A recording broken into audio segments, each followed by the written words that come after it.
कहते हैं कि मरने से ठीक पहले आपकी पूरी लाइफ आपकी आंखों के सामने एक फिल्म की तरह घूम जाती है। एक बार एक मरते हुए बूढ़े आदमी ने शुइकी से कहा था कि वो अपनी माम और सिस्टर का ध्यान रखे। शुइकी की फैमिली बहुत लविंग थी। उसका स्कूल लंच पैक करते वक्त उसकी मॉम ने उसका फेवरेट ऑमलेट बनाया था। उन्होंने अभी एक नई पार्ट टाइम जॉब शुरू की थी, इसलिए उन्होंने कहा कि वो पैसों की टेंशन ना ले और बस अपनी स्टडीज़ पर फोकस करे। उसकी छोटी सिस्टर ने तो अपनी फेवरेट कैंडी भी उसके साथ शेयर की थी। घर से निकलते वक्त मॉम ने उसे याद दिलाया कि वो हमेशा उनकी सिखाई बातों को याद रखे। लेकिन स्कूल की रियलिटी बहुत ही खराब थी। उसका ऑमलेट फ्लोर पर फेंक दिया गया और किसी ने उसे अपने शूज़ के नीचे कुचल दिया। फिर उसके क्लासमेट्स ने उसे किक मारना शुरू कर दिया। वो उसका मजाक उड़ा रहे थे कि उस जैसे कमज़ोर लड़के को किसी लड़की के लिए हीरो बनने की कोशिश नहीं करनी चाहिए। यहाँ तक कि एक बुली की गर्लफ्रेंड ने भी उसे वार्निंग दी और कहा कि उन्हें गुस्सा ना दिलाए और दूसरों की फिक्र करने के बजाय सिर्फ अपना ध्यान रखे। घर जाते वक्त जब वो रोड क्रॉस कर रहा था, एक ट्रक बड़ी स्पीड से उसकी तरफ आया। शुइकी और ड्राइवर दोनों एक दूसरे को देखकर शॉक में फ्रीज हो गए। रिएक्ट करने का टाइम ही नहीं मिला और ट्रक ने उसे सीधा टक्कर मार दी। बारिश वाली रात में खून से लथपथ पड़े हुए शुकी ने सोचा कि क्या सच में सब खत्म हो गया। उसके लास्ट थॉट्स अपनी माम और छोटी बहन अजूजा के बारे में थे। उसे बहुत बुरा लग रहा था कि वो उन्हें प्रोटेक्ट नहीं कर सका। स्लोली उसकी बॉडी के पास भीड़ जमा होने लगी। कोई एम्बुलेंस बुलाने के लिए भागा। जैसे ही उसका आखिरी आंसू गिरा, एक ब्लू बटरफ्लाई उड़ती हुई आई और उसके फेस के सामने मंडराने लगी। अपने धुंधले दिमाग में उसने एक प्रॉमिस किया, अगली लाइफ में वो अपने लोगों को अपने हाथों से प्रोटेक्ट करेगा। रोड पर उसका खून फैलता रहा और लोग साइलेंट खड़े रहे। दूसरी तरफ आर्कनास के मैजिक कॉन्टिनेंट पर एक बड़ा सा हॉल लोगों से भरा हुआ था। सब एक ऊंचे प्लेटफॉर्म की तरफ देख रहे थे जहां एक विंग्ड स्टैचू खड़ी थी। माहौल काफी टेंस और सीरियस था जब हॉल में अनाउंसमेंट हुई कि एनुअल डिवाइन ब्लेसिंग शुरू हो रही है। 6 साल से कम उम्र के बच्चों को गॉड को अपनी सबसे कीमती चीज़ ऑफर करनी थी। अगर ऑफरिंग एक्सेप्ट हो गई तो एक डिवाइन मैसेंजर नीचे आएगा और बच्चे के अंदर के मैजिकल एलिमेंट को महसूस करके उसे मेज बनने का चांस देगा। जिन बच्चों को ब्लेसिंग चाहिए थी, उन्हें अपना नाम साइन करना था। एक बच्चे ने अपनी माम से पूछा कि क्या कैंडी ऑफर करने से उसे मैजिक सीखने को मिलेगा। उसकी माम ने समझाया कि ऑफरिंग कुछ वैल्यूएबल होनी चाहिए, जैसे रिच लोगों के पास एक्सपेंसिव जेम्स होते हैं। पास ही एक नोबल वुमन ने टीयर ड्रॉप शेप के इयररिंग्स ऑफर किए। गोल्ड में लगे ब्लू जेम्स देखकर भीड़ दंग रह गई। लेडी ब्लैंक के जेमस्टोन की काफ़ी तारीफ हुई। उस नोबल वुमन ने काम रहकर जवाब दिया कि ऑफरिंग जितनी बड़ी होगी, ब्लेसिंग के चांसेस उतने ही ज़्यादा होंगे। उसका बेटा एक प्राउड स्माइल के साथ वहाँ खड़ा था।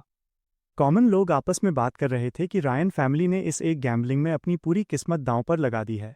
तभी एक आदमी अपनी फैमिली के साथ आगे आया। उसके पीछे एक बटलर एक बड़ा सा बॉक्स लेकर खड़ा था। लोग कहने लगे कि अगर ये लोग फेल हो गए तो ये एक बड़ी ट्रेजेडी होगी। होल्ट रायन अपनी फैमिली का हेड था और उसने अपने खानदान के फ्यूचर के लिए सब कुछ स्टेक पर लगा दिया था।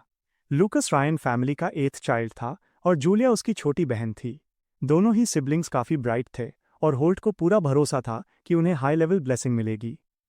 प्रीस्ट ने नेक्स्ट ऑफरिंग के लिए जूलिया रायन को बुलाया। उसने टेबल पर एक क्राउन रखा और तुरंत एक मैजिक सर्कल बन गया जिसमें से पावरफुल एनर्जी निकल रही थी। उसे कहाई की ब्लेसिंग मिली जो थंडर का गॉड है और ये लेवल 7 थी। 12 साल बाद इतनी हाई ब्लेसिंग दिखी थी। ये एक अनबिलीवेबल टैलेंट था। होल्ट ने डिक्लेयर किया कि उनकी फैमिली को गॉड्स ने चुना है। जूलिया को खुद समझ नहीं आया कि क्या हुआ। उसने थंडर ट्रैक क्राउन ऑफर किया था। कुछ लोग दबे पांव कहने लगे कि रिजल्ट उतना भी खास नहीं था जितना रायन फैमिली ने खर्च किया था। फिर सबको याद आया कि अभी एक और बच्चा बाकी है। सबको लगा वही लेजेंडरी ट्रेजर ऑफर करेगा। होल्ट ने लूकस की टाई ठीक की और उसे एनकरेजमेंट दी। बटलर ने लूकस को उसकी ऑफरिंग दी। जैसे ही वो सामने आई, सबको एक ठंडी और डिमोनिक ऑरा फील हुई। सब समझ गए कि ये क्या है, मैजिक का creator Vulcanus god of fire. Julia ने अपने भाई को चीयर किया और लूकस ने उसे थम्स अप दिया। प्रीस्ट भी डर गया था कि कोई इतनी खतरनाक चीज़ कैसे ऑफर कर सकता है। लूकस ने टेबल पर सॉर्ड रख दी। सडनली स्काई चेंज हो गया। डार्क क्लाउड्स में रेड और ऑरेंज फ्लेम्स दिखने लगी जैसे पूरा आसमान जल रहा हो। होल्ट को लगा ये पक्का लेवल 9 होगा। बिना वार्निंग के आग की लपटें बढ़ गईं और लूकस के चारों तरफ एक वायलेंट टॉर्नेडो बन गया। लूकस अपनी आंखें तक नहीं खोल पा रहा था। सॉर्ड सडनली उसके सामने आई और उसके हाथ पर एक छोटी सी लौ फ्लेम दिखी जो फट गई। लूकस दर्द के मारे चीख उठा क्योंकि वो आग उसे अंदर से जला रही थी। उसके ऊपर एक जलती हुई सॉर्ड बनी जो धीरे धीरे खत्म हो गई। जब स्काई नॉर्मल हुआ तो लोग डिवाइन स्पिरिट का वेट करने लगे। तभी लूकस उड़ता हुआ दूर जा गिरा। उसकी बॉडी से ब्लू एनर्जी निकल रही थी और वो बिल्कुल बेहोश पड़ा था। जूलिया रोने लगी और फैमिली उसके पास भागी। प्रीस्ट ने अनाउंस किया कि गॉड्स ने उसे रिजेक्ट कर दिया है। लूकस रायन को प्रोजेनिटर ऑफ मैजिक ने डिस्कार्ड कर दिया था। एक बटरफ्लाई उसकी बॉडी की तरफ उड़ती हुई आई। इस बीच फायर डायमेंशन में कोई बहुत गुस्से में था। वो चिल्लाया कि रायन फैमिली ने वही पावर ऑफर करने की हिम्मत कैसे की जिसने उसे लगभग खत्म कर दिया था। वो उन्हें कभी माफ नहीं करेगा। एक फ्लेम पिक्सी उसे शांत करने की कोशिश कर रही थी। वॉल्केनस ने कहा कि उसने सिर्फ उस बच्चे की सोल को बर्न किया है। पिक्सी ने नोटिस किया कि दूसरी दुनिया की एक सोल उस बॉडी में एंटर कर गई है, लेकिन वॉल्केनस ने इसे इग्नोर कर दिया। तभी वो बटरफ्लाई लूकस की बॉडी में चली गई और उसकी आंखों से गोल्डन लाइट निकली। उसी वक्त मार्शल गॉड्स के हेवनली सोर्स वाले एरिया में एक रेड हेयर वाला आदमी मेडिटेशन कर रहा था। जब उसने आंखें खोली तो वो गोल्ड की तरह चमक रही थीं। उसके चलते ही जमीन कांच की तरह टूटने लगी और नीचे एक डार्क कॉस्मोस दिखने लगा, जहां से एक ह्यूज शैडो निकली जिसे वेलस्प्रिंग ऑफ पावर कहा जाता था। उस आदमी ने पूछा कि क्या वो उसका रास्ता रोकना चाहता है। उस क्रीचर ने एक डार्क बीम छोड़ी, लेकिन वो आदमी उस अटैक के बीच से निकल गया और उस क्रीचर को एक पंच मारा जिससे उसके चिथड़े उड़ गए। वो हंसा और आगे बढ़ गया। उसने कहा कि ये सो कॉल्ड वेलस्प्रिंग ऑफ पावर कुछ खास नहीं था। तभी एक छोटी पिक्सी आई और उसे लॉर्ड मार्शल गॉड कहकर बुलाया। मार्शल गॉड को फील हुआ कि उसका पुराना पार्टनर रेकू अभी डिस्ट्रॉय हुआ है। उसे क्यूरियोसिटी हुई कि आर्कानस कॉन्टिनेंट पर क्या चल रहा है। पिक्सी ने उसे वॉल्केनस का विजन दिखाए। मार्शल गॉड को गुस्सा आया कि 1000 साल पहले मार्शल आर्ट्स मैजिक से ऊपर था और आज लोग उस फायर गॉड की पूजा कर रहे हैं। उसने डिसाइड किया कि वो मार्शल आर्ट्स का रास्ता फिर से फैलाएगा। लूकस को धीरे धीरे होश आया। उसे एक वॉइस सुनाई दे रही थी। जब आंखें खोली तो देखा कि मार्शल गॉड के कई फेसेस उसे घेर कर खड़े हैं। वो दंग रह गया। मार्शल गॉड ने अपना इंट्रो मार्स के नाम से दिया और कहा कि वो उसे मार्शल गॉड की ब्लेसिंग देगा। लूकस पूरी तरह कंफ्यूज्ड था। मार्स ने अपनी मसल्स दिखाते हुए फिर से कहा कि वो उसे अपनी ब्लेसिंग देगा। एक गोल्डन लाइट लूकस के सिर से टकराई और एक नोटिफिकेशन आया, blessing of the martial god level 9। उसकी ट्रेनिंग की लेवल कैप हट गई थी। उसे समझ नहीं आ रहा था कि ये सब क्या है, लेकिन उसकी बॉडी पावर से पूरी तरह भर चुकी थी। उसे समझ नहीं आ रहा था कि क्या हो रहा है। वो श्वीची था। उसे साफ याद था कि उसे एक ट्रक ने टक्कर मारी थी। उसे मर जाना चाहिए था, लेकिन फिर भी वो जिंदा था। अचानक उसकी यादें ताज़ा होने लगीं। उसे एहसास हुआ कि वो लूकस रायन बन चुका है। इस बात ने उसे सोचने पर मजबूर कर दिया कि शायद गॉड्स उसके साथ खेल रहे हैं। जाहिर तौर पर श्वीची ने मैजिक की दुनिया में एक ऐसे बच्चे के रूप में रीइंकार्नेट किया था जिसे देवताओं ने त्याग दिया था। इस हिसाब से तो उसका क्लैन उसे पक्का बेदखल कर देगा। उसकी नई लाइफ शायद पिछली वाली से भी बदतर होने वाली थी। उसने अपनी माँ और बहन के बारे में सोचा और उसे चिंता होने लगी। पर कम से कम उसकी पुरानी दुनिया में वे उसके इंश्योरेंस के पैसों पर गुजारा कर सकेंगे। उसे यकीन नहीं हो रहा था कि उसे मार्शल गॉड की ब्लेसिंग मिली है, जबकि उसे तो ये भी नहीं पता था कि मार्शल आर्ट्स क्या होते हैं। तभी एक अचानक हुई आवाज़ से उसका ध्यान जमीन की तरफ गया। किसी ने गलती से एक कैंडी का टुकड़ा गिरा दिया था। जब उसने देखा कि वो कौन है तो वो दंग रह गया। वो जूलिया थी। उसकी आंखों से आंसू निकल रहे थे। वो अब और खुद को रोक नहीं पाई। वो दौड़कर आई और उसे कसकर गले लगा लिया। उसे होश में देखकर उसे बहुत सुकून मिला। वो बहुत डरी हुई थी क्योंकि उसने जेरेमी और बाकी लोगों को कहते सुना था कि वो शायद कभी नहीं जागेगा। उसने धीरे से उसका सिर थपथपाया और उसे शांत किया। तब उसे सच में एहसास हुआ, वह लूकस की बहन जूलिया थी। उसी वक्त वो अज़ूसा के बारे में सोचना बंद नहीं कर पाया। जब वो मरा होगा तो वो कितनी टूट गई होगी। रीइंकार्नेट होते वक्त उसने सब कुछ खो दिया था, लेकिन इस बार बात अलग थी। इस बार उसने फैसला किया कि वो इस लाइफ में अपने कीमती लोगों की हिफाजत करेगा। चाहे कुछ भी हो जाए, वो अपनी पूरी ताकत से उन्हें बचाएगा। तभी ऑल्टर पर रखी मूर्ति से अचानक एक आवाज़ आई। फिर उसकी आंखों से खून बहने लगा। खून नीचे गिरकर फर्श पर एक गहरा काला गड्ढा बनाने लगा। उस पूल में से एक औरत धीरे धीरे बाहर निकली। उसने महसूस किया कि उस नफरत भरे आदमी की मौजूदगी अब खत्म हो चुकी है। वो मार्शल गॉड की बात कर रही थी। उसे हैरानी हुई कि क्या वो मर गया या बस इस दुनिया को छोड़कर चला गया। उसके पास बहुत कम पावर बची थी, इसलिए वह घुटनों के बल बैठी और मूर्ति से टपकता हुआ खून पीने लगी। ऐसा लगा जैसे वो उसे एंजॉय कर रही हो। बिना मार्शल गॉड्स के रुकावट के ये दुनिया जल्द ही उनकी होने वाली थी।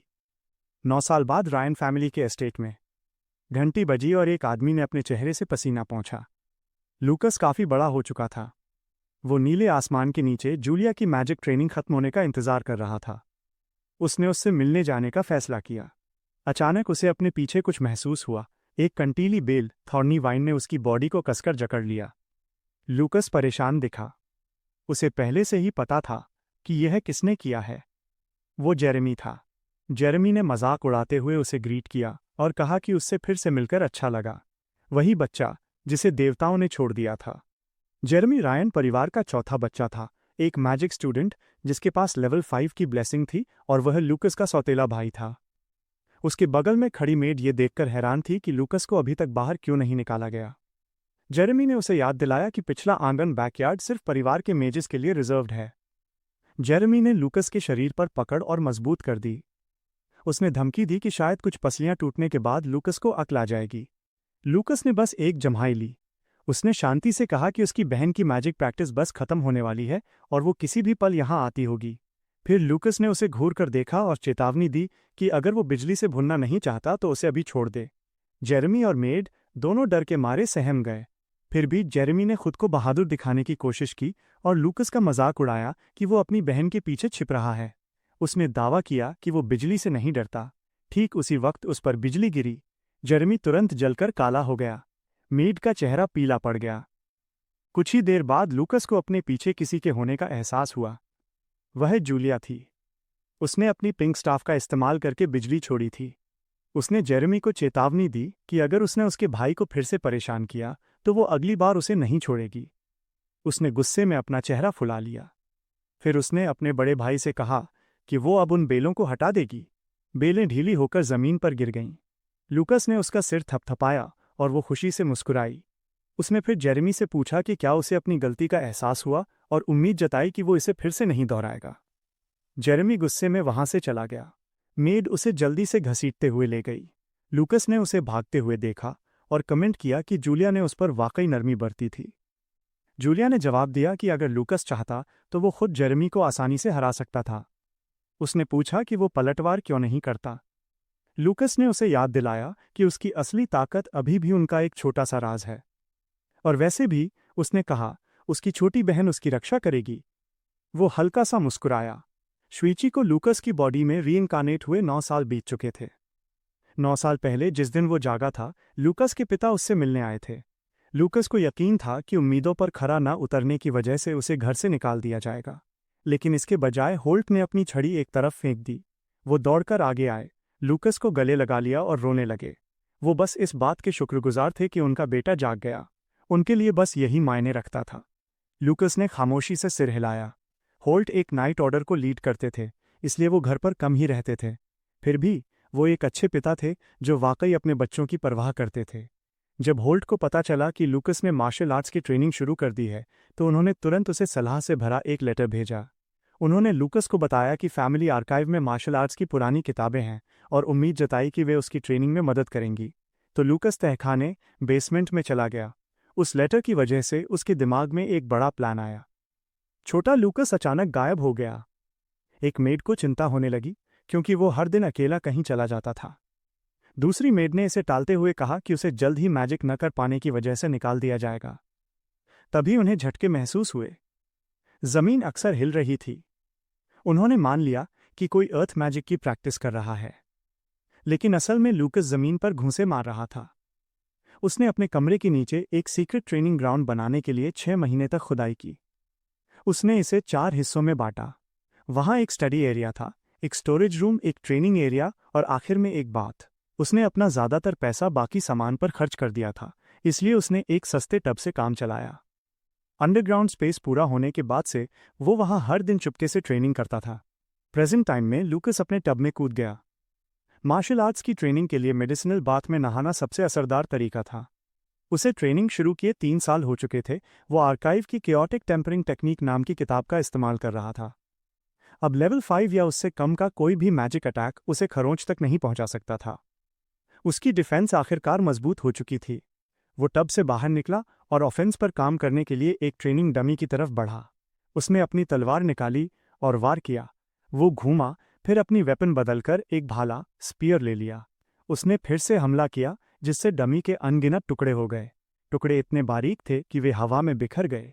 ये उसकी cloud piercing swift thunder spear थी, जो अब लेवल 4 पर थी, उसने प्रैक्टिस जारी रखने का फैसला किया। पिछले 9 सालों में उसका हुनर लगातार बेहतर हुआ था, लेकिन एक बात उसे अब भी परेशान कर रही थी। किताबों के मुताबिक मार्शल आर्टिस्ट्स आखिरकार एक लिमिट पर पहुंच जाते हैं। उसे पार करने के लिए उन्हें एनलाइटनमेंट हासिल करनी होती है, लेकिन एनलाइटनमेंट इतनी मुश्किल थी कि ज़्यादातर लोग हार मान लेते थे। यही असली वजह थी कि मार्शल आर्ट्स फीका पड़ गया, भले ही वो मैजिक से कमज़ोर नहीं था। हालांकि लूकस अलग था। वो एक बड़े पंचिंग बैग के सामने खड़ा हुआ और एक गहरी सांस ली। उसने फोकस किया और अपनी पूरी ताकत से वार किया। वो बड़ा सा पंचिंग बैग फट गया और उसके पीछे की दीवार में भी दरारें आ गईं। लूकस ने धीरे से सांस छोड़ी। वो हमला frenzied war high explosive fist level 5 था। उसके लेवल्स ऐसे बढ़ रहे थे जैसे कोई लिमिट ही ना हो। उसे शक था कि यह एक डिवाइन ब्लेसिंग का असली असर है। उसकी टेक्निक्स में शामिल थीं क्विक ड्रॉ फ्लैश लेवल 9 पर, ऑरा स्लैश लेवल 4 पर, critical armour piercing sword level 4 पर, cloud turning sea overturning palm level 5 पर, केओटिक टेम्परिंग टेक्निक लेवल 4 पर और cloud piercing swift thunder spear level 3 पर। शाम के 6 बज चुके थे। उसे याद आया कि होल्ट घर आ रहे हैं और पूरी फैमिली साथ में खाना खाएगी। वो अपने कमरे में लौट आया।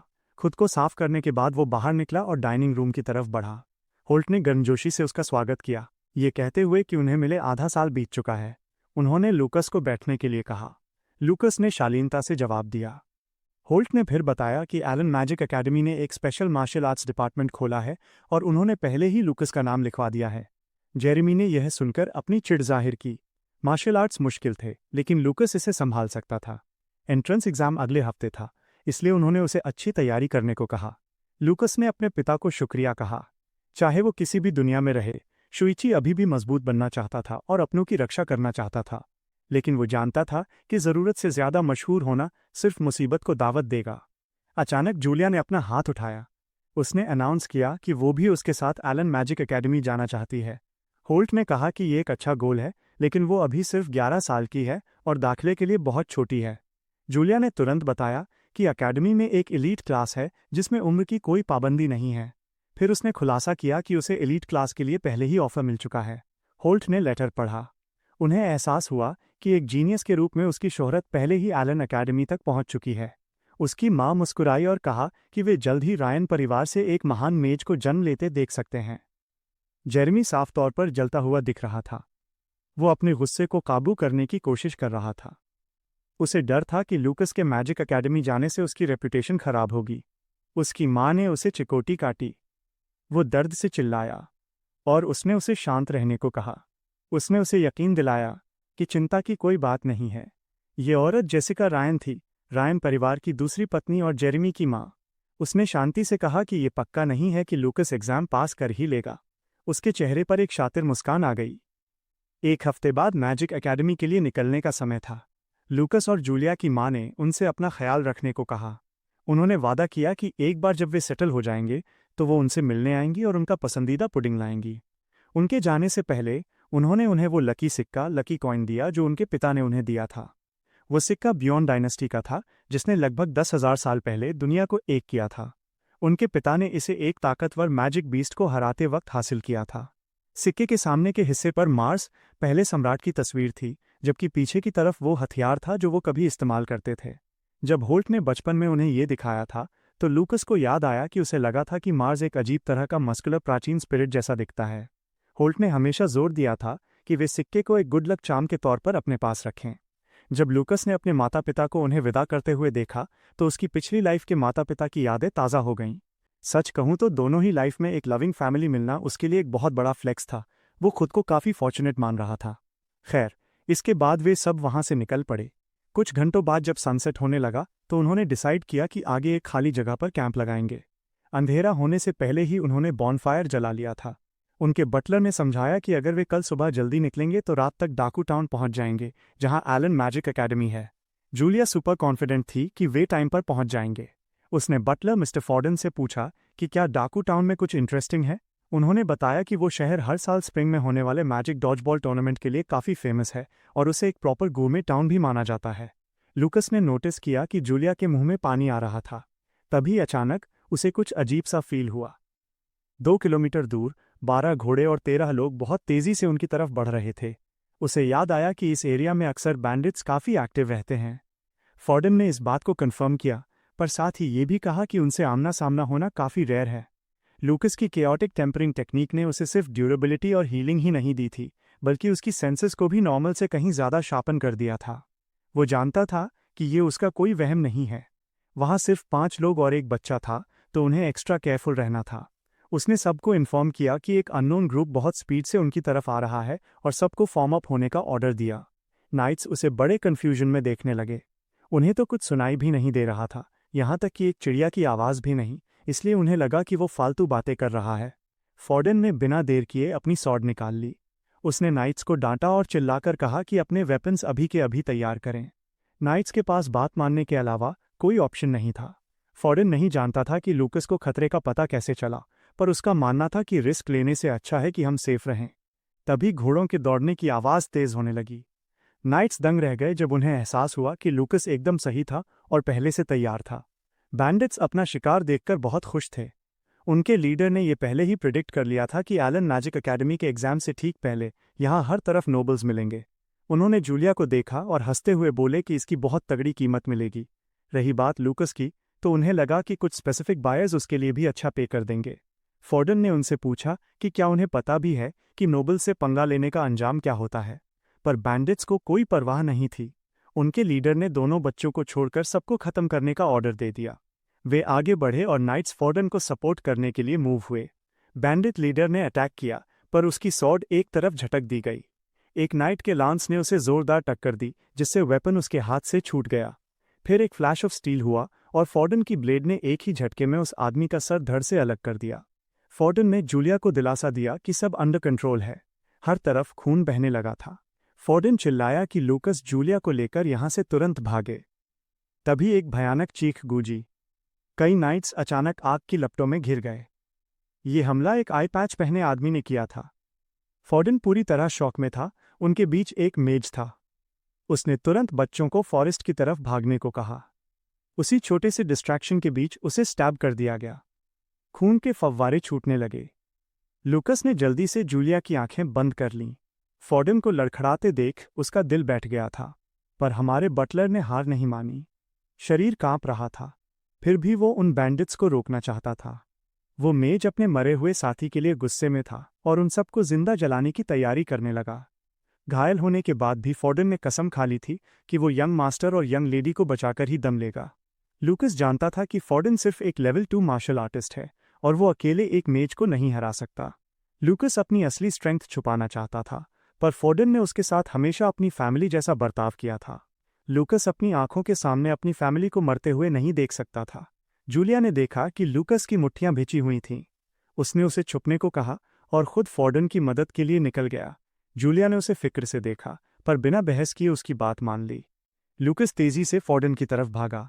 फॉर्डन ने एक और बैंडिट को मार गिराया, पर अब वो मुश्किल से खड़ा हो पा रहा था। तभी एक बैंडिट ने पीछे से उसे स्टैब करने की कोशिश की, पर अचानक हवा में खून की बौछार हुई। फॉर्डन ने पीछे मुड़कर देखा तो उस आदमी का ऊपरी शरीर गायब था। बाकी बैंडिट्स बुरी तरह डर गए। एक एक करके सबके सर फटने लगे, जैसे कोई इनविजिबल पत्थर उन्हें मार रहा हो।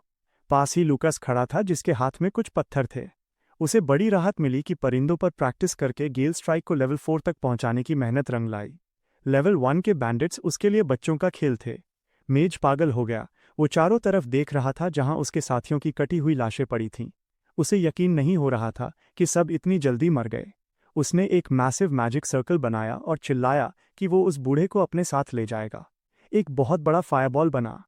फॉर्डन के पास अब बचने की ताकत नहीं थी, पर उसे खुशी थी कि बच्चे बच गए। तभी लूकस उसके सामने आ गया और एक जोरदार पंच मारकर उस फायरबॉल को हवा में बिखेर दिया। फॉर्डन और मेज दोनों हक्के बक्के रह गए। मेज ने फिर से एक आइस स्नेक स्पेल तैयार किया, पर लूकस ने कूल अंदाज में कहा कि अब उसका खेल खत्म है। लूकस का एक पंच इतनी तेजी से लगा कि हवा तक चीर गई। मेज की बॉडी के परखच्चे उड़ गए और वो धुंध बनकर गायब हो गया। लूकस ने बस इतना कहा कि शायद उसमें मार्शल आर्ट्स का थोड़ा टैलेंट है।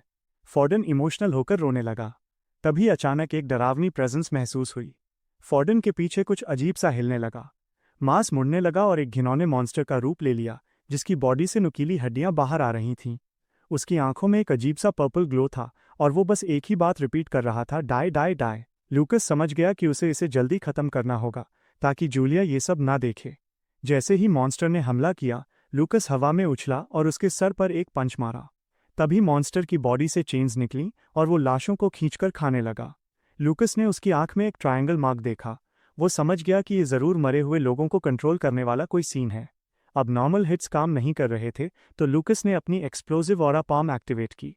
एक चमकती हुई गोल्डन लाइट निकली जिसने जमीन को चीर दिया और उस मॉन्स्टर को राख में बदल दिया। सब खत्म होने के बाद लूकस थककर बैठ गया। जूलिया भागकर आई और उसे गले लगाकर बोली कि वो बहुत अमेजिंग है। फॉर्डन बस शॉक में खड़ा सब देख रहा था। तभी लूकस को पास में एक घोड़े की आवाज सुनाई दी। एक काट में एक औरत बंधी हुई थी जिसका मुंह ढका था। उसे देखते ही लूकस एकदम स्टिफ हो गया। दूसरी तरफ एक अंधेरे इलाके में लाशें लटकी हुई थीं और वो रहस्यमयी औरत खून से नहा रही थी। उसे पता चला कि उसका नंबर 44 खत्म हो गया है। उसने ज्यादा टेंशन नहीं ली क्योंकि उसे अपनी पावर वापस चाहिए थी। वापस सीन में रात के समय जूलिया को पता चला कि उस औरत का नाम माया रास्ता है। फॉर्डन और जूलिया को लगा कि ये नाम सुना सुना है। लूकस ने बताया कि रास्ता और रायन दोनों पास के ही नोबल फैमिलीज हैं। माया ने रोते हुए बताया कि कैसे बैंडिट्स ने उनके कैरेज पर हमला किया, उसके गार्ड्स को मार दिया और उसकी मेड को भी नहीं छोड़ा। उनका असली मकसद नोबल बच्चों को किडनैप करना था। लूकस के पास कहने को कुछ नहीं था। बाद में रात को फॉर्डन ने लूकस से पूछा कि वो माया की बातों के बारे में क्या सोचता है। लूकस ने कहा कि ऐसा लग रहा था जैसे वो बैंडिट्स बिल्कुल प्रोफेशनल्स थे। फॉर्डन भी अग्री हुआ और कहा कि वो शायद बहुत एक्सपीरियंस थे और काफी टाइम से नोबल घरानों के बेटों और बेटियों को टारगेट कर रहे थे। लूकस बस इसी के बारे में सोचता रहा, वो बैंडिट्स जो मैजिक का इस्तेमाल कर सकते थे और वो बिजार पावर जो मरे हुए लोगों को कंट्रोल कर सकती थी। तभी फॉर्डन को अचानक कुछ रियलाइजेशन हुआ। उसने कहा कि ऐसा लग रहा है जैसे कोई डीमन पीछे से डोर हिला रहा है। उसने लूकस से प्रॉमिस किया कि वो सब कुछ तुरंत मास्टर को रिपोर्ट करेगा, इसलिए लूकस को टेंशन लेने की जरूरत नहीं है। और अगर वो माया की किडनैपिंग की खबर रास्ता फैमिली को देते हैं तो वो उनका कोऑपरेशन भी ले सकते हैं। लूकस को यह प्लान सही लगा। फिर उसने फॉर्डन को एक सजेशन दिया ताकि वो और ज्यादा मुसीबत से बच सकें। अगले दिन कार्मिना एम्पायर के बॉर्डर रीजन के पास वो डाकू टाउन पहुंच गए। कैरेज के अंदर किसी ने अनाउंस किया कि वो रुकने और साइट सीइंग करने का प्लान कैंसिल कर रहे हैं। जूलिया तुरंत उदास हो गई, लेकिन लूकस ने उसे रीजन समझाया। कल वाले कुछ बैंडिट्स अभी भी शहर में हो सकते हैं। सेफ्टी के लिए बेस्ट यही था कि वो सीधे मैजिक एकेडमी की ओर बढ़ें। लूकस ने उसे समझने को कहा कि ये सब उनकी सेफ्टी के लिए ही है। माया भी मान गई, लेकिन जूलिया ऐसी लग रही थी जैसे वो अभी रो देगी। इसलिए लूकस ने तुरंत एक कॉम्प्रोमाइज निकाला। उसे पता था कि वो गुरमे स्ट्रीट जाना चाहती थी, इसलिए उसने प्रॉमिस किया कि जब वो वहां से गुजरेंगे तो वो उसे जो चाहिए वो खरीद कर देगा। जूलिया तुरंत खुश हो गई। माया ने भी ये नोटिस किया कि ये दोनों आपस में बहुत अच्छी तरह जेल हो जाते हैं। फिर फॉर्डन ने उन्हें बताया कि वो टाउन में एंटर कर चुके हैं। उसने सजेस्ट किया कि वो खिड़की खोलें और बाहर देखें। उन्होंने ऐसा ही किया और वो दंग रह गए। सड़कें लोगों से खचाखच भरी हुई थीं। माया ने कहा कि यह अनबिलीवेबल लेवल पर लाइवली है। अब तक कैपिटल के बाहर उसने जितना भी देखा था, ये सबसे बड़ा शहर था। लूकस भी मुस्कुराया। उसने माना कि ये वाकई इंप्रेसिव है। यहाँ का वाइब उसे उस शहर की याद दिला रहा था जहाँ वो अपनी पास्ट लाइफ में रहता था। तभी अचानक एक क्लाउन खिड़की के पास आया और उन्हें एक क्रीपी दिखने वाला प्लांट ऑफर किया। इससे दोनों लड़कियां डर गईं। उसके ठीक बाद वो एक पेस्ट्री शॉप के पास से गुजरे और उसे देखते ही जूलिया ने मुंह बना लिया। इसलिए लूकस ने उसके लिए स्नैक्स और छोटे छोटे गिफ्ट्स खरीदे। उसने माया के साथ एक डोनट भी शेयर किया। उसे खुश देखकर लूकस को सच में खुशी हुई। फाइनली कैरेज एक जगह रुक गई। वो बस वहीं तक जा सकती थी। लूकस ने फॉर्डन से कहा कि वो फिक्र न करे, वो जूलिया को प्रोटेक्ट करेगा। जूलिया ने फुल स्वैग में कहा कि इसके बजाय वो अपने बड़े भाई की रक्षा करेगी। लूकस ने भी उसकी बात मान ली और कहा कि वो उस पर यानी अपनी जीनियस मेज पर भरोसा करेगा। जूलिया इस पर खिलखिला उठी। फॉर्डन ने इमोशनल होकर ये सब देखा। माया ने भी ये बातें सुनी और उसे लूकस काफी इंटरेस्टिंग लगा। बहुत कम लोग अपनी छोटी बहन को इस तरह अपनी रक्षा करने देते हैं। वो अंदर की तरफ बढ़े। माया समझ गई थी कि वो दोनों बहुत काइंड हैं। उसे खुशी थी कि वो उनसे मिली, और जब उसने लूकस की ओर देखा तो उसका दिल धीरे से धड़क उठा। साथ ही कल रात जंगल में फॉर्डन को आखिर कुछ जरूरी बात याद आई थी। उसने लूकस को बताया कि माया कभी उसकी फियांस थी। जब वो बच्चे थे तो वो दोनों बहुत क्लोज थे और सच में खुश थे। लेकिन प्रीस्ट के जजमेंट डीमन परफॉर्म करने के बाद सब कुछ बदल गया। लूकस को दूध में से मक्खी की तरह निकाल दिया गया। प्रीस्ट ने डिक्लेयर कर दिया कि लूकस के पास मैजिक के लिए कोई गिफ्ट नहीं है और सगाई तोड़ दी गई। एलन मैजिक एकेडमी, जो डाकू टाउन के साउथ में थी, कार्मिना एम्पायर के 3 सबसे फेमस स्कूलों में से एक थी। हर फ्रेशमैन को एनरोल होने के 1 साल बाद एक एग्ज़ाम देना पड़ता था।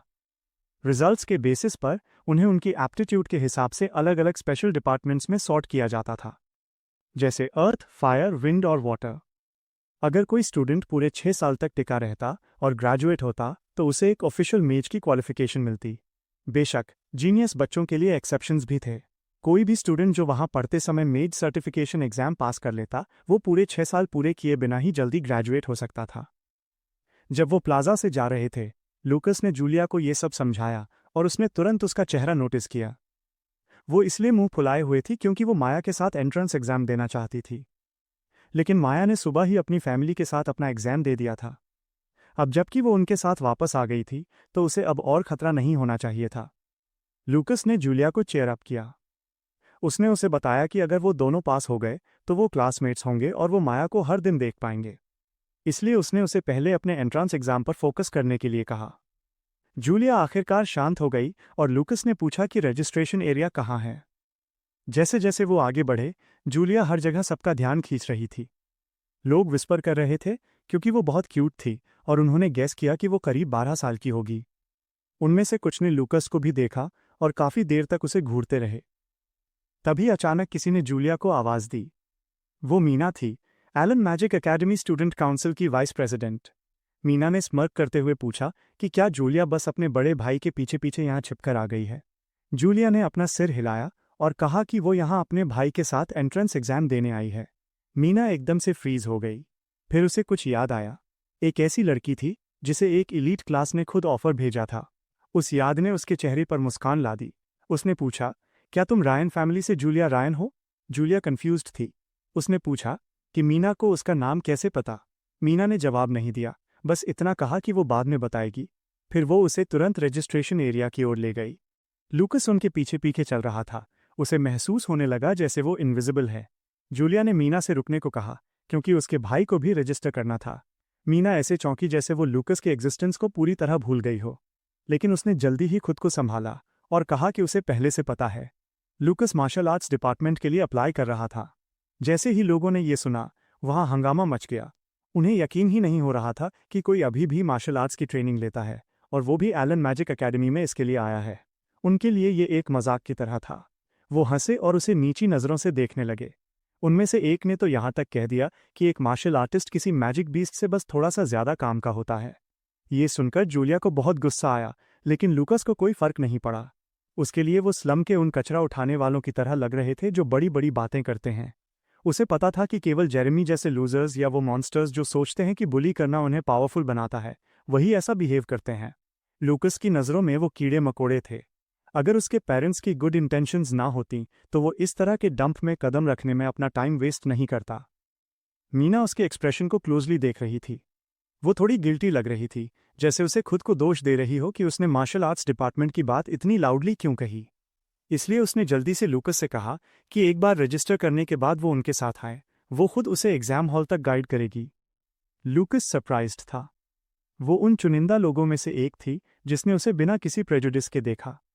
उसने उसे थैंक्स कहा। एंट्रेंस पर स्टूडेंट्स एक लंबी लाइन में लगे थे। मीना ने उनसे कहा कि दरवाजे पर मौजूद स्टूडेंट काउंसिल मेंबर्स के साथ चेक इन करें। उसके बाद हर एग्जामिनर को एक एम्बलम मिला। उनका एग्जाम नंबर उसी के अंदर स्टोर था, इसलिए हॉल में एंटर करते समय उन्हें उसे पहनना था। एंट्रेंस एग्जाम के 3 पार्ट्स थे। पहला, मैजिक लाइट का इस्तेमाल करके मैजिक पोटेंशियल नापना। दूसरा, एक कंपैटिबिलिटी टेस्ट जहां वो अलग अलग एट्रीब्यूट्स के स्पिरिट्स के साथ इंटरैक्ट करेंगे। और तीसरा, एक डिस्ट्रक्टिव पावर टेस्ट जहां वो एक डमी पर अटैक करेंगे और उन्हें स्कोर दिया जाएगा। लूकस ने पूछा कि क्या मार्शल आर्ट्स एप्लीकेंट्स के लिए भी यही प्रोसेस है। मीना ने हाँ में सिर हिलाया। हर डिपार्टमेंट को बिल्कुल सेम टेस्ट देना था।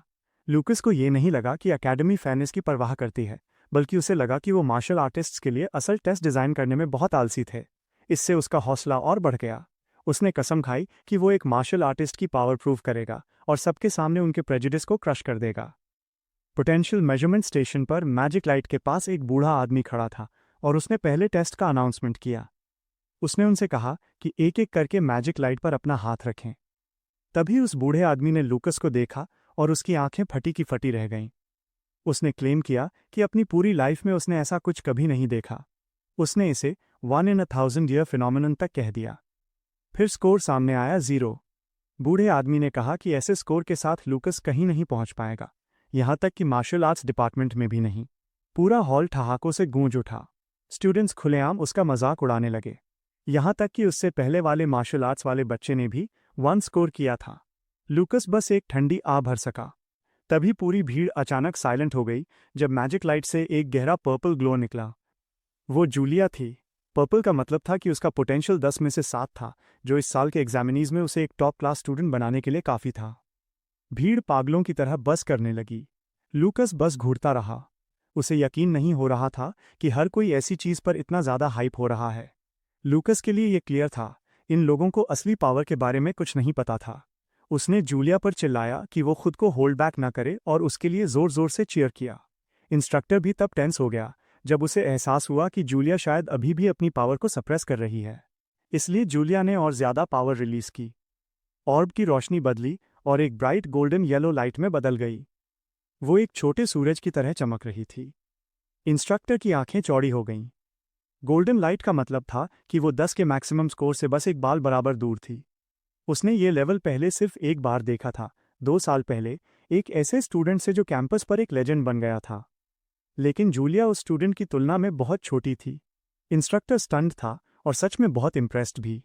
फिर जूलिया ने टेस्ट खत्म किया। वो मुस्कुराते हुए सीधे अपने बड़े भाई के पास दौड़ी, जैसे उसने कोई प्राइज जीता हो। भीड़ का ध्यान तुरंत लूकस की ओर गया। जूलिया ने उसे कसकर हग किया और पूछा कि क्या उसने ग्रेट किया।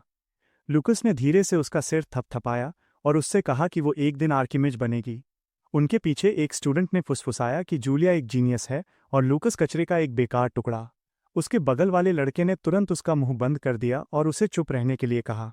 उसके माइंड में किसी लूजर को हंसने के लिए एक जीनियस से दुश्मनी मोल लेना वर्थ इट नहीं था। लूकस ने ये सब सुना और वो शांत रहा, क्योंकि वो यही चाहता था। जब तक जूलिया अपना टैलेंट दिखाती रहेगी, तब तक कोई भी उसे ज़्यादा परेशान करने की हिम्मत नहीं करेगा। इसका मतलब था कि वो आखिरकार एक पीसफुल स्कूल लाइफ जी सकेगा। पिछले 3 सालों में उसने जितनी भी मेहनत की थी, जूलिया के टैलेंट को स्ट्रेंथन करने में जो भी एफर्ट्स लगाए थे, वो आखिरकार रंग ला रहे थे। जल्द ही वो दूसरे टेस्ट स्पिरिट हट की ओर बढ़े। लूकस काफ़ी टाइम से इस पार्ट का इंतजार कर रहा था, क्योंकि यही वो जगह थी जहां उसकी सारी तैयारी सच में मैटर करने वाली थी। वो कंपैटिबिलिटी टेस्ट साइट पर अगले एग्जाम वेन्यू में दाखिल हुए। अलग अलग एलिमेंट्स के स्पिरिट्स हवा में तैर रहे थे। उन्होंने तुरंत स्टूडेंट्स का ध्यान खींच लिया जब उन्होंने जूलिया के चक्कर लगाने शुरू किए। वो उनके साथ कैजुअली खेल रही थी। हर कोई शॉक्ड था। एक स्टूडेंट को तो विंड गॉड से लेवल 6 की ब्लेसिंग भी मिली थी, फिर भी एक भी विंड स्पिरिट उसके पास नहीं आया। वो विस्पर करने लगे कि लड़की का टैलेंट डरावना है। लूकस को राहत मिली। उसका कस्टम स्किल, मेज की आर्ट, चुपचाप जूलिया के पोटेंशियल को बूस्ट कर रहा था। भले ही वो केवल लेवल 2 पर थी, लेकिन एंट्रेंस एग्जाम पास करने के लिए ये काफ़ी से भी ज़्यादा था। इंस्ट्रक्टर ने उसके रिजल्ट का अनाउंसमेंट किया, 9.6 कंपैटिबिलिटी, जो सभी एग्जामिनीज में हाईएस्ट थी। उसने उसे बधाई दी और जूलिया ने पोलाइटली उसे थैंक्स कहा। तभी उसने अचानक अपना सिर घुमाया और गुस्से से देखा। कुछ दूसरे स्टूडेंट्स करीब आने की कोशिश कर रहे थे, लेकिन उनकी आंखों से उनके इंटेंशन साफ झलक रहे थे। उसने जल्दी से अपने भाई को हग किया और अपना चेहरा उसके चेस्ट में छिपा लिया। जब उसने उससे पूछा कि क्या बात है, तो उसने फुसफुसाते हुए पूछा कि वो लोग उसे इस तरह क्यों देख रहे हैं। वो डरी हुई थी। उसने उसे बताया कि इसमें कुछ नहीं किया जा सकता, वो एक जीनियस है और अब से लोग उसे और भी ज़्यादा घूरेंगे।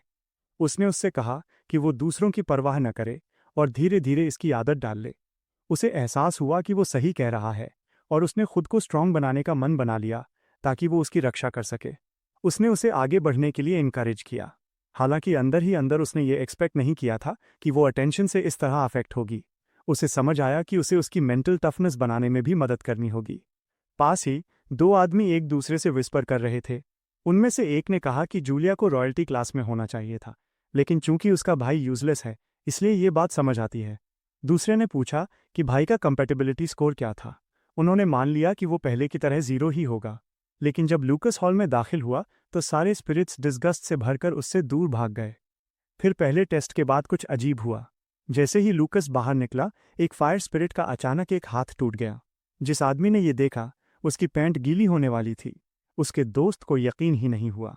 उसने कहा कि ये ज़रूर कोई मिस्टेक होगी आखिर स्पिरिट्स टाइनी होते हैं। लूकस ने सब कुछ सुन लिया। उसे उम्मीद नहीं थी कि कोई इसका गवाह बनेगा। ये सब दूसरे टेस्ट के दौरान हुआ था। शायद ऐसा इसलिए था क्योंकि उसे फायर गॉड ने त्याग दिया था। फिर भी उस फायर स्पिरिट का बिहेवियर बहुत ही ज़्यादा हॉस्टाइल था। जब टेस्ट खत्म हुआ और लूकस जाने वाला था तो उस स्पिरिट ने सीधे उस पर फ्लेम्स फेंकी। पहले लगभग मारे जाने के बाद वो साफ तौर पर ग्रज पाले हुए था। लूकस को भी वैसा ही फील हुआ। उसने एक छोटा सा पत्थर उठाया और चुपचाप उसे फ्लिक किया, जिससे उस स्पिरिट का हाथ स्मैश हो गया।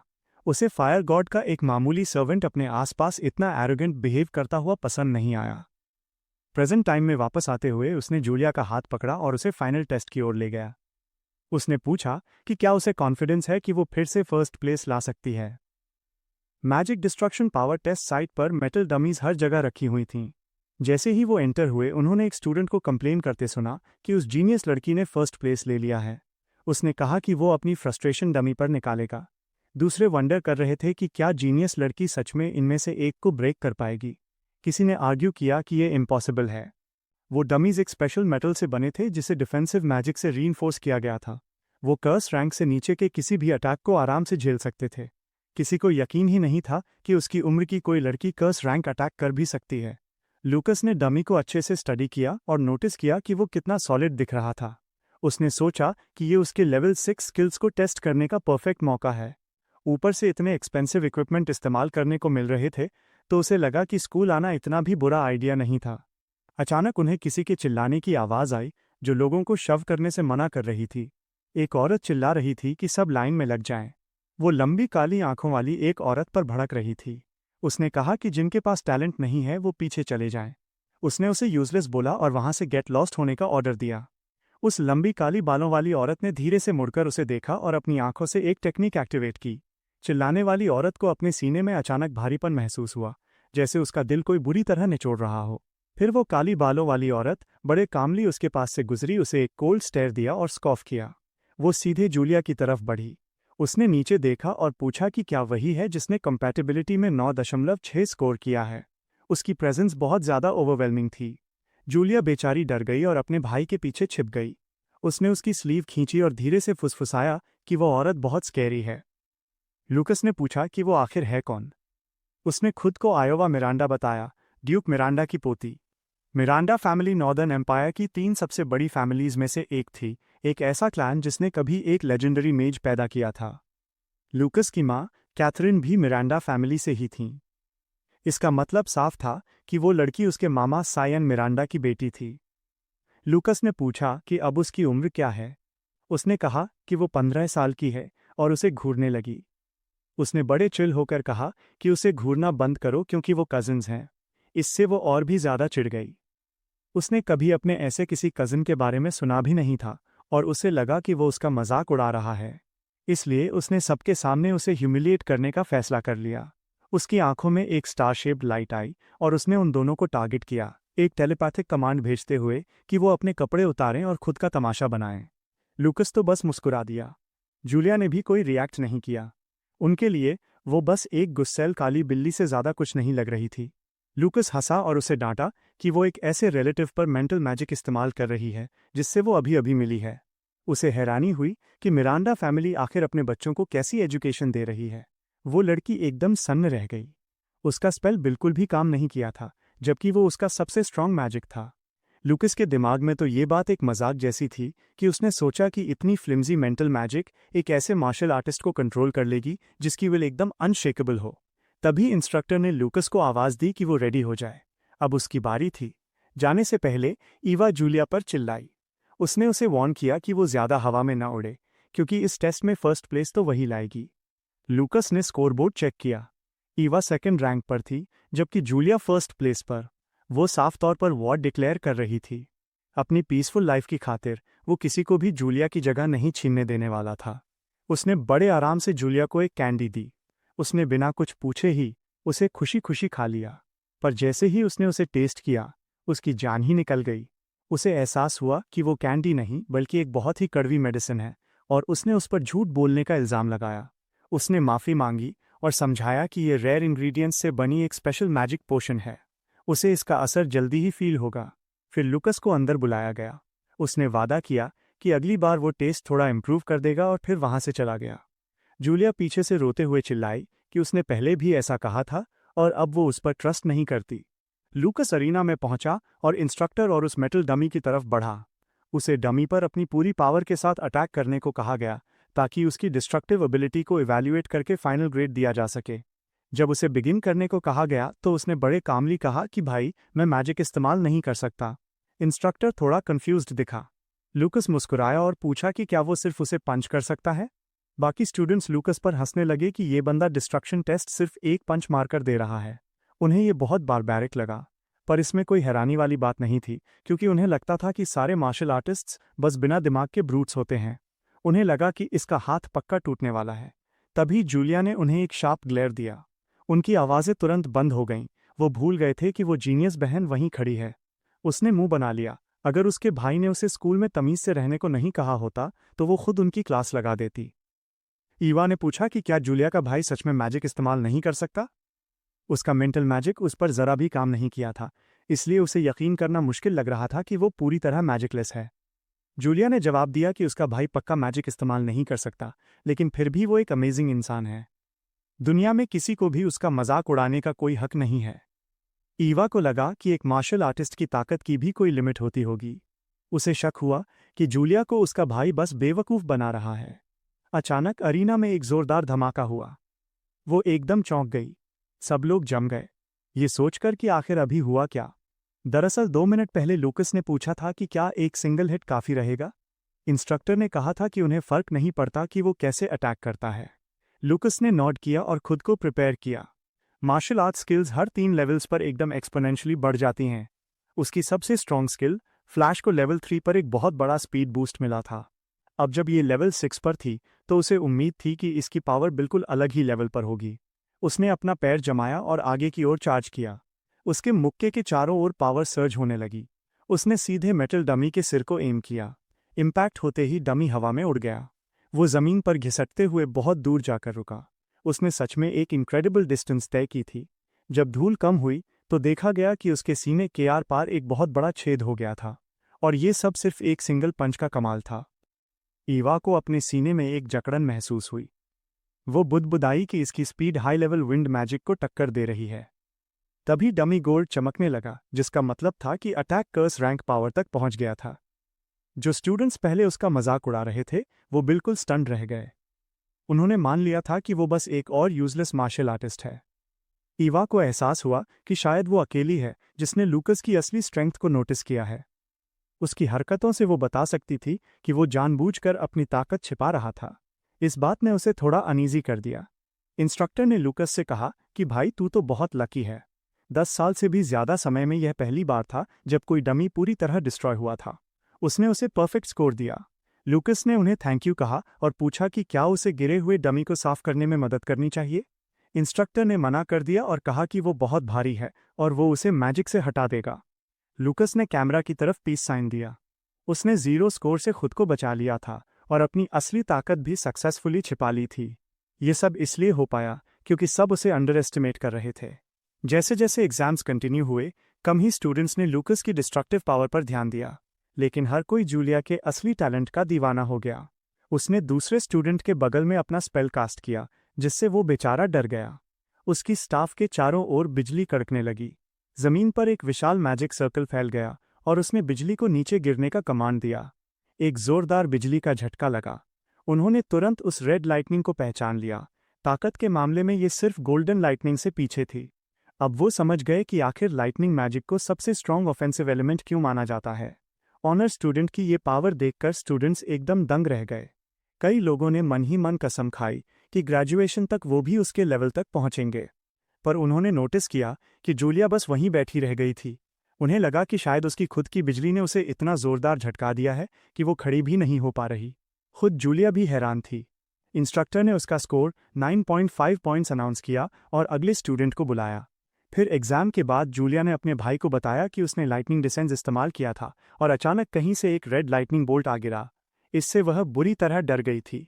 इससे पहले अपनी फुल पावर पर भी वो सिर्फ पर्पल लाइटनिंग ही निकाल पाती थी। इस बार बिजली बहुत ज़्यादा एक्टिव लग रही थी, जैसे कि उसमें जान हो। उसे ये सब बहुत अजीब लगा। लूकस को थोड़ा गिल्ट महसूस हुआ क्योंकि ये सब उस पोशन की वजह से था जो उसने उसे दिया था, लेकिन उसने चुप रहना ही बेहतर समझा। उनकी दुनिया में मेजेस और मार्शल आर्टिस्ट्स के अपने अलग पोशन मेकिंग पाथ्स थे। मेजेस मैजिक पोशंस बनाते थे, जबकि मार्शल आर्टिस्ट्स एलिक्सर्स को रिफाइन करते थे। मैजिक पोशंस के लिए एक मीडियम चाहिए होता था, जबकि रिफाइंड एलिक्सर्स को शरीर सीधे एब्जॉर्ब कर सकता था।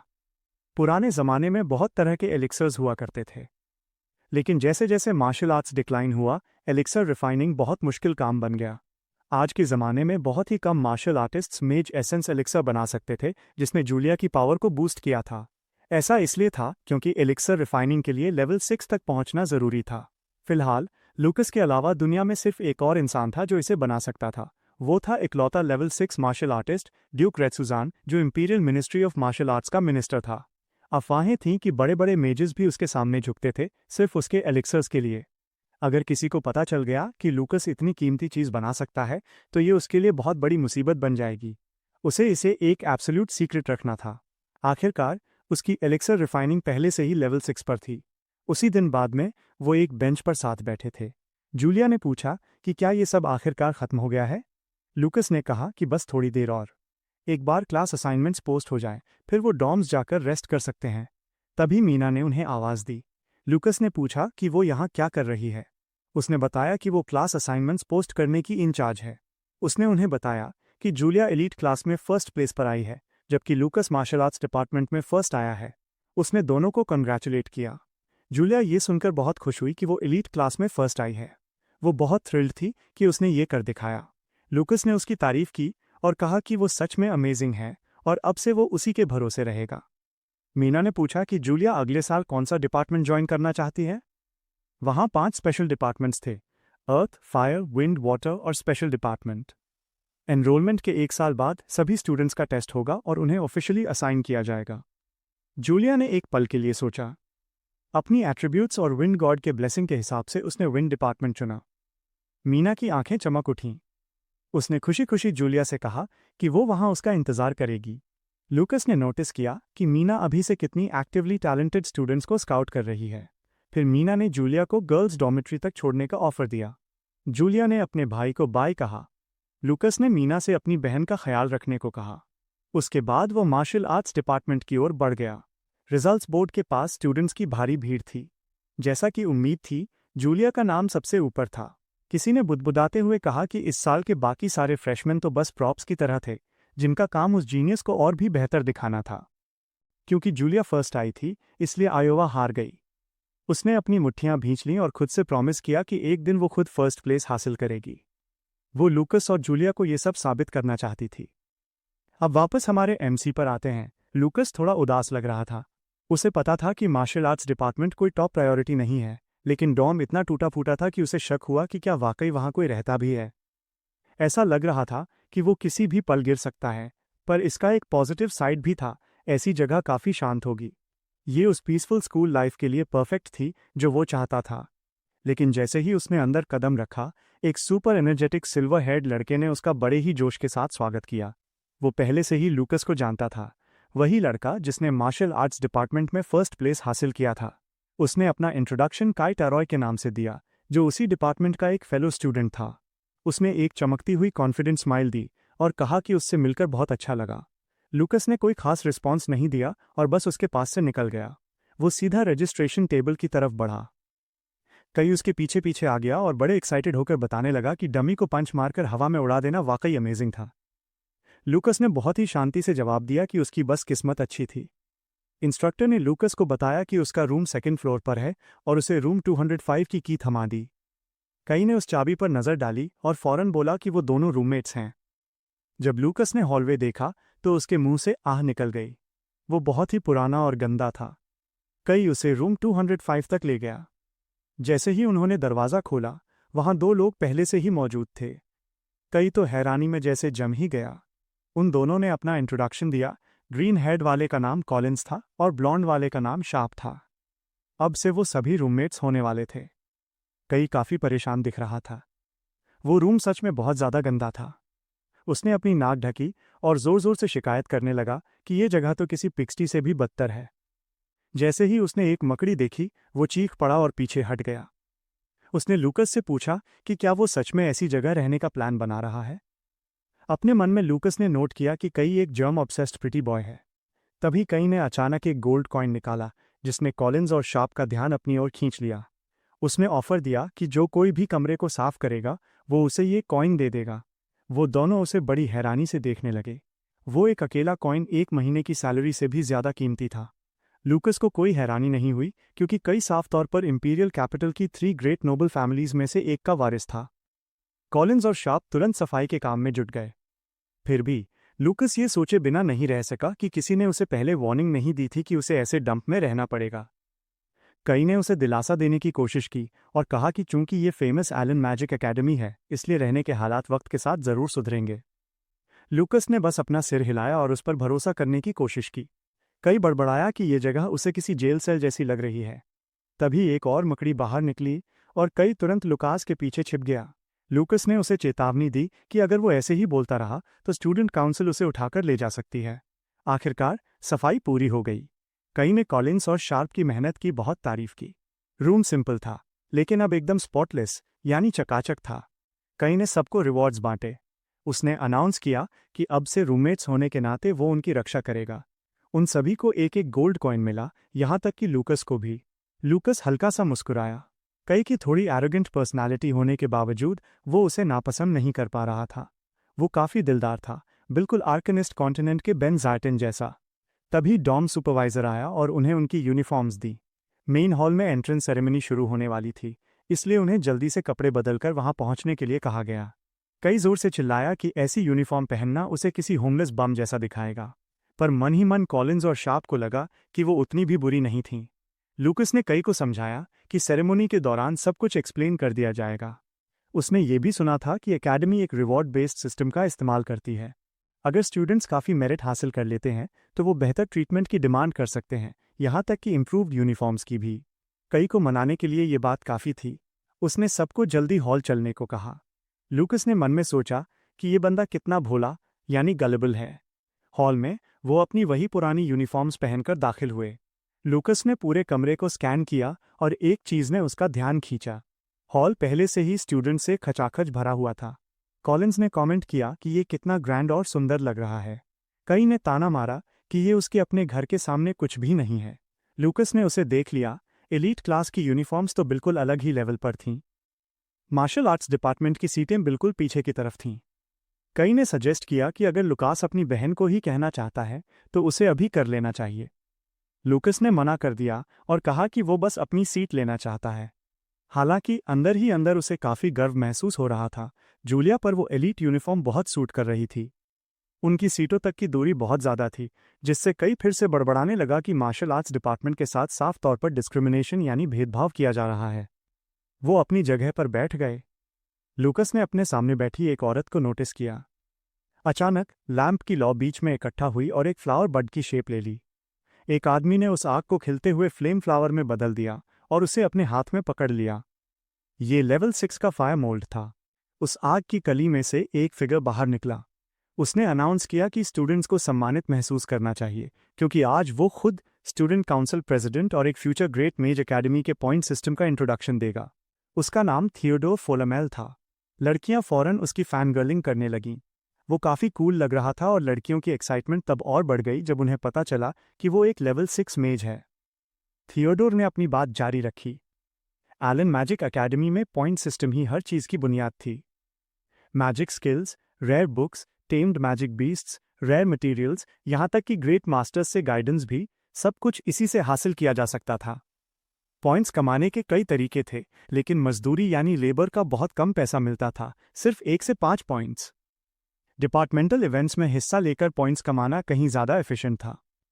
करंट स्टूडेंट्स के लिए आज फ्रेशमैन को गाइड करना एक बहुत बढ़िया अर्निंग अपॉर्चुनिटी थी। लूकस को अब समझ आया कि मीना ने जूलिया को गाइड क्यों किया था। थियोडोर ने आगे बताया कि स्टूडेंट काउंसिल ज्वाइन करने से एक स्टेबल मंथली इनकम मिलती है। प्रेसिडेंट हर महीने 500 पॉइंट्स कमाता है, वाइस प्रेसिडेंट को 200 मिलते हैं और रेगुलर मेंबर्स 100 कमाते हैं। आखिर में उसने एक हाई रिस्क टास्क का जिक्र किया, मॉन्स्टर हंटिंग। अकेडमी के पीछे मैजिक बीस्ट माउंटेन रेंज थी जो खतरनाक क्रीचर्स के लिए जानी जाती थी। स्टूडेंट्स वहां शिकार करके मटेरियल्स के बदले पॉइंट्स ले सकते थे। इस बात ने फौरन लूकस का ध्यान खींचा। उसे लगा जैसे ये ट्रेनिंग ग्राउंड खास तौर पर उसी के लिए बना हो। कुछ घंटों बाद कई बहुत गहरी नींद में सो रहा था। उसके बिस्तर के पास एक इंसेंस शांति से जल रही थी। लूकस दबे पांव कमरे से बाहर निकल गया। उस इंसेंस की वजह से उसके रूममेट्स पूरी तरह सो चुके थे।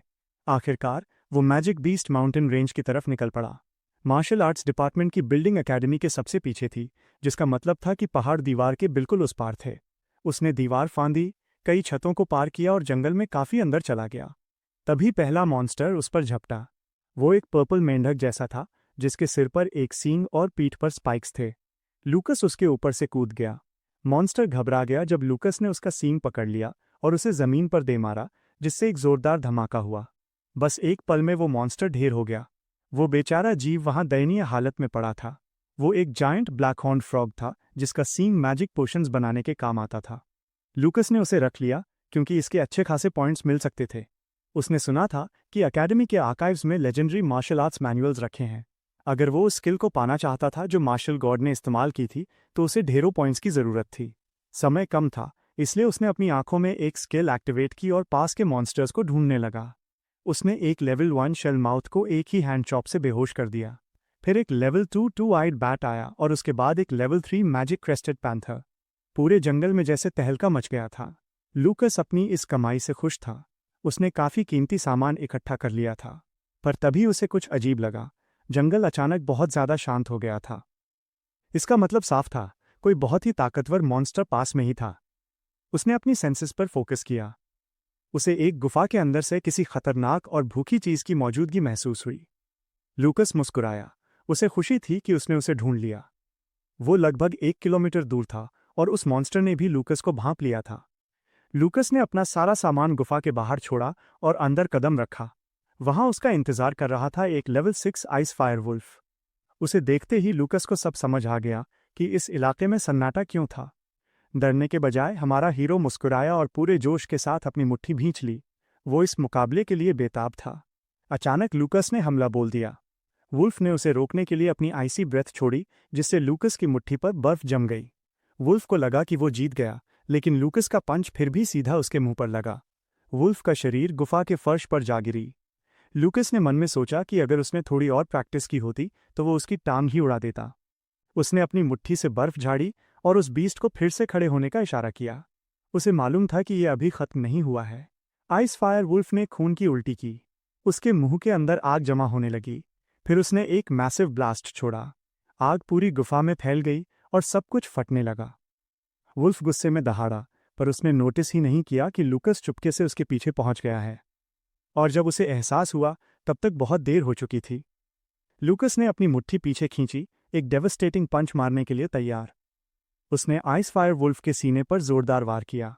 इम्पैक्ट इतना तेज था कि उसके मुंह से खून निकल आया और उसका शरीर सीधे गुफा की दीवार से जा टकराया। वो जमीन पर लुढ़कते हुए रुक गया। लूकस ने रियलाइज किया कि ये बीस्ट फायर और आइस, इन दो अपोजिंग एलिमेंट्स को फ्रीली कंट्रोल कर सकता है। वुल्फ अभी भी होश में था, लेकिन उसमें अब खड़े होने की हिम्मत नहीं बची थी। उसकी आंखों में साफ डर था जब उसने लूकस को अपनी ओर आते देखा। लूकस ने शांति से कहा कि ये एक रेयर मैजिक बीस्ट है। आइस फायर वुल्फ अब और भी ज्यादा डर गया। उसने आइस और फायर का एक मिक्स बाहर छोड़ा। इंटेंसिटी बढ़ती जा रही थी, क्योंकि वो लूकस को करीब आने से रोकने की कोशिश कर रहा था। एलिमेंट्स के टकराने से घना स्टीम बन गया। लूकस ने अपना हाथ घुमाया और सारा स्टीम बिखर गया। आइस फायर वुल्फ ने खुद को जबरदस्ती खड़ा किया और वहां से भागा, पर लूकस उसे भागने देने वाला नहीं था। उसने उसे पकड़ लिया और उसकी पूंछ पकड़कर सीधे जमीन पर पटक दिया। इस तरह के एक मैसिव मैजिक बीस्ट से लड़ना काफी सही लग रहा था। लूकस को लगा कि ये बहुत सारे पॉइंट्स के बराबर होगा, पर हैरानी की बात यह हुई कि वुल्फ अचानक मुड़ा और उसे दीवार की तरफ फेंक दिया। लूकस सेफली लैंड हुआ। आइस फायर वुल्फ ने आग के एक ब्लास्ट के साथ फॉलो अप किया। हमारा एमसी छलांग लगाकर छत पर जा पहुंचा और बच गया। फायरबॉल्स की एक और लहर उड़ती हुई आई, पर वो लपटों के बीच से निकला और सीधा चार्ज किया। उसके पंच ने आइस फायर वुल्फ को जमीन में धंसा दिया। लूकस ने एक और पंच मारा और इस बार इम्पैक्ट एक ब्लाइंडिंग फ्लैश में बदल गया। शॉकवेव से गुफा की जमीन फट गई। आइस फायर वुल्फ सोचने लगा कि क्या ये उसका एंड है। हार मानकर उसने अपना लास्ट रिजॉर्ट इस्तेमाल किया। उसके लाल पंजे अचानक साइज में बढ़ गए। लूकस मुश्किल से समय रहते दूर कूदा। फिर उसने 2 ग्लोइंग ऑब्स छोड़े, एक आइस का और एक फायर का, और उन्हें हमारे एमसी की तरफ धकेला। उसे लगा कि शायद ये बीस्ट कोर है। इस दुनिया में कुछ मैजिक बीस्ट्स अपने शरीर के अंदर बीस्ट कोर के साथ पैदा होते हैं। ये एक एक्सट्रीमली रेयर मटेरियल था जिसमें बीस्ट की सारी ताकत होती थी। अगर इंसान के खून की एक बूंद भी कोर को छू ले तो वो मैजिक बीस्ट उस इंसान का टेम्ड बीस्ट बन जाता है। लूकस ने पूछा कि क्या वो उसका टेम्ड बीस्ट बनना चाहता है। आइस फायर वुल्फ ने धीरे से आवाज निकाली। उसकी बॉडी लैंग्वेज पूरी तरह सरेंडर दिखा रही थी। हमारा एमसी ने उसे एक्सेप्ट कर लिया। ये उसकी उम्मीद से कहीं ज्यादा था, क्योंकि ताकतवर मेजर्स के पास भी मुश्किल से लेवल 6 का टेम्ड बीस्ट होता है। उसने अंदाजा लगाया कि ये वुल्फ ज्यादा इंटेलिजेंट नहीं था, क्योंकि सच में ताकतवर मैजिक बीस्ट्स बहुत प्राउड होते हैं और इतनी आसानी से हार नहीं मानते। उसने अपनी उंगली काटी और खून की एक बूंद कोर पर गिरने दी। फिर उसने उसे बीस्ट को वापस कर दिया। आइस फायर वुल्फ ने उसे निगल लिया और धीरे से उसे मास्टर बुलाया। हमारा एमसी एकदम शॉक हो गया। वो इधर उधर देखने लगा कि आवाज कहाँ से आ रही है। बीस्ट ने बताया कि वही बोल रहा है। लूकस को यकीन नहीं हुआ कि वो वाकई उसे समझ पा रहा है। उसने आइस फायर वुल्फ का नाम यू रखा। लूकस सोचने लगा कि क्या अब यू की टेरिटरी भी उसकी हो गई है। उसे क्यूरियोसिटी हुई कि यू ने अपने शिकार से क्या क्या लूट जमा किया है। यू समझ गया और उसने लूकस के गाल पर प्यार से बूप किया और उसे गुफा के अंदर ले गया। लूकस को उसका इंटेलिजेंट होना पसंद आया। वो और अंदर गए जहां छत से चमगादड़ उल्टे लटके थे और हवा में एक गंदी स्मेल थी। लूकस ने वहां एक लेवल 6 मैजिक बीस्ट की खाल, आयन आर्म मंकी की हड्डियां और ढेर सारे जेमस्टोन्स देखे। खजाने को देखकर उसके मुंह में पानी आ गया। उसने सब कुछ इंस्पेक्ट करना शुरू किया, पर यू ने बताया कि ये उसका खजाना नहीं है। उसने पास में मांस के एक बड़े टुकड़े की ओर इशारा किया। लूकस ने उस पर मुश्किल से ध्यान दिया। उसकी आंखें तो वहां बिखरे बीस्ट कोर्स पर टिकी थीं। ज्यादातर लेवल 3 या उससे ऊपर के थे और वहां 2 लेवल 6 कोर्स भी थे। यू ने बताया कि वो पहले ही सारे वाटर और फायर एट्रीब्यूट वाले कोर्स खा चुका है। लेवल अप करने के लिए एक मैजिक बीस्ट को अपने लेवल के या उससे ऊपर के कोर्स खाने पड़ते थे। इसका मतलब था कि यू ने अपने जितने ही कम से कम 2 विरोधियों को हराया था। लूकस ने यू को अच्छे काम के लिए रिवॉर्ड दिया। यू को ये बहुत पसंद आया और सिर्फ खुशबू से ही वो खुश हो गया। उसके जख्म धीरे धीरे भरने लगे। लूकस ने समझाया कि ये एक हीलिंग पोशन है जो मैजिक बीस्ट्स पर भी काम करता है। उसने यू से ठीक होने और खजाने की रखवाली करने को कहा। यू अपना पहला मिशन पाकर बहुत खुश था। उसने गर्व से कहा कि वो उस पर भरोसा कर सकता है। वो काम हो गया और हमारा एमसी बस मुस्कुराया। अगली सुबह क्लासरूम बिल्डिंग में सब अपनी सीट्स ले रहे थे। पूरी रात जागने के बाद लूकस को अभी भी नींद आ रही थी, पर स्लीपिंग इंसेंस की वजह से उसे थकान महसूस नहीं हो रही थी। वो अपने जीते हुए खजाने को गिनने की कोशिश कर रहा था, लेकिन यू उसे डिस्ट्रैक्ट कर रहा था। तभी घंटी बजी। कुछ मिनट बीत गए और स्टूडेंट सोचने लगे कि टीचर कहाँ हैं। कमरा एकदम खाली था। कई बुदबुदाया कि शायद अकेडमी मार्शल आर्ट्स डिपार्टमेंट को टीचर देना ही भूल गई है। लूकस ने कहा कि ये इम्पॉसिबल है। तभी पैरों की आवाज़ आई और कोई लड़खड़ाते हुए अंदर आया। उसने फर्श पर शराब की खाली बोतल फेंकी और शिकायत की कि उसने बहुत ज़्यादा पी ली है। दरवाज़ा खुला और स्टूडेंट्स सन्न रह गए। एक बेपरवाह और अजीब सा आदमी वहां खड़ा था। उसने अपना इंट्रोडक्शन शिगार्ट के रूप में दिया, जो मार्शल आर्ट्स डिपार्टमेंट का इंचार्ज है। उसने अनाउंस किया कि क्लास शुरू होने वाली है। हमारा एमसी जरा भी इम्प्रेस नहीं था। शिगार्ट ने बोर्ड पर अपना नाम लिखा और आलस में किताब पकड़ते हुए उबासी ली। कई पहले ही चिढ़ रहा था। उसने लूकस के कान में फुसफुसाया कि क्या ये आदमी वाकई उनका होमरूम टीचर है। वो बिल्कुल भी वैसा नहीं लग रहा था। अचानक कई के माथे पर कुछ आकर लगा और वो दर्द से चिल्लाया। शिगार्ट ने ठंडे अंदाज में कहा कि अब से किसी को भी उसकी इजाज़त के बिना बोलने की ज़रूरत नहीं है। लूकस ने अंदाज़ा लगाया कि शिगार्ट कम से कम लेवल 5 या लेवल 6 का मार्शल आर्टिस्ट है। शिगार्ट ने अटेंडेंस लेनी शुरू की। उसने पहले तिशी को बुलाया, फिर लुकास को। लूकस को वो लड़की एंट्रेंस सेरेमनी से याद थी, क्योंकि वो पूरे समय चुपचाप बैठी थी। उस शांत फोकस ने उस पर एक अच्छा इंप्रेशन छोड़ा था। थोड़ी देर बाद अटेंडेंस खत्म हुई। शिगार्ट लेसन शुरू करने ही वाला था कि उसे एहसास हुआ कि वो टेक्स्ट बुक्स भूल गया है। उसने टिशी को क्लास रिप्रेजेंटेटिव बनाया और उसे अपने ऑफिस से किताबें लाने को कहा। टिशी एकदम हैरान रह गई और शर्माते हुए पूछा कि क्या वो वाकई उसे चुन रहे हैं। शिगार्ट ने बिना किसी हिचकिचाहट के हाँ कहा। कई ने तुरंत प्रोटेस्ट किया कि क्लास रिप्रेजेंटेटिव फेयर तरीके से चुना जाना चाहिए। उसने अपनी फैमिली बैकग्राउंड और एबिलिटीज़ की शेखी बघारी, पर उसे एक और मार पड़ी। शिगार्ट ने उसे फिर याद दिलाया कि बिना इजाज़त बोलना मना है। शिगार्ट के हाथ की चौक धूल बन गई। फिर उसने टिशी को कहा कि किताबें बांटने के बाद वो क्लास को सेल्फ स्टडी कराएगी। टिशी बहुत खुश थी। उसे लगा ये अपनी किस्मत बदलने का मौका है। कई ने अपने माथे की सूजन को सहलाया और शिगार्ड को एक अब्यूसिव बास्टर्ड कहा। लूकस सहमत था कि उनके टीचर में कुछ तो अजीब है। कई ने कहा कि उन्हें शिकायत करके उसे निकलवा देना चाहिए। लूकस ने नोटिस किया कि शिगार्ड अपना वेट कैसे शिफ्ट कर रहा था, जैसे उसे कोई पुरानी गंभीर चोट हो। वो सोच में पड़ गया कि वो आदमी पहले कितना ताकतवर रहा होगा। लूकस ने साफ किया कि उसने शिकायत करने की बात कभी नहीं कही। कई ने उसका मजाक उड़ाया कि वो डरा हुआ है, पर लूकस के लिए ऐसा ताकतवर इंसान काफ़ी इंटरेस्टिंग था। उसे स्कूल अब और भी एंटरटेनिंग लगने लगा था। कुछ घंटों बाद कैफेटेरिया के बाहर कई और लुकास साथ चल रहे थे। कई लगातार रोना रो रहा था कि उस बेकार टीचर की वजह से उन्होंने सिर्फ सेल्फ स्टडी की। वो शिगार्ड को सबसे घटिया कह रहा था। लूकस ने उसकी बातों पर ध्यान नहीं दिया, क्योंकि जैसे ही उसने जूलिया को देखा वो सीधे उसकी ओर चला गया। उसने प्यार से उसके सिर को थपथपाया और पूछा कि उसकी पहली क्लास कैसी रही। उसने खुशी खुशी बताया कि उसकी टीचर मिस लिंडा बहुत काइंड हैं और उन्होंने जूलिया को अगले हफ्ते क्लास रिप्रेजेंटेटिव बनने के लिए इनकरेज किया है। कई बुदबुदाया कि क्लास रिप्रेजेंटेटिव तो स्कूल शुरू होने के एक हफ्ते बाद चुने जाते हैं। जूलिया ने पूछा कि क्या इनके यहाँ पहले ही चुन लिया गया और क्या लूकस बना है। लूकस ने कहा कि वो नहीं है। फिर उसने उसे लंच के लिए इनवाइट किया। जूलिया बहुत एक्साइटेड थी। एलन मैजिक एकेडमी में खाना भी पॉइंट एक्सचेंज सिस्टम से जुड़ा था। नए स्टूडेंट्स कैश के बदले पॉइंट्स ले सकते थे, पर सिर्फ एक बार। हर डिपार्टमेंट का एक्सचेंज रेट भी अलग था। खाना दिखने में लाजवाब था। जूलिया ने अपना खाना भाई के साथ शेयर किया, जबकि कई अपनी ट्रे देखकर दुखी था। दोनों ने एक सिक्का दिया था, फिर भी एलीट क्लास वालों को 100 पॉइंट्स का खाना मिला और मार्शल आर्ट्स वालों को सिर्फ 10 का।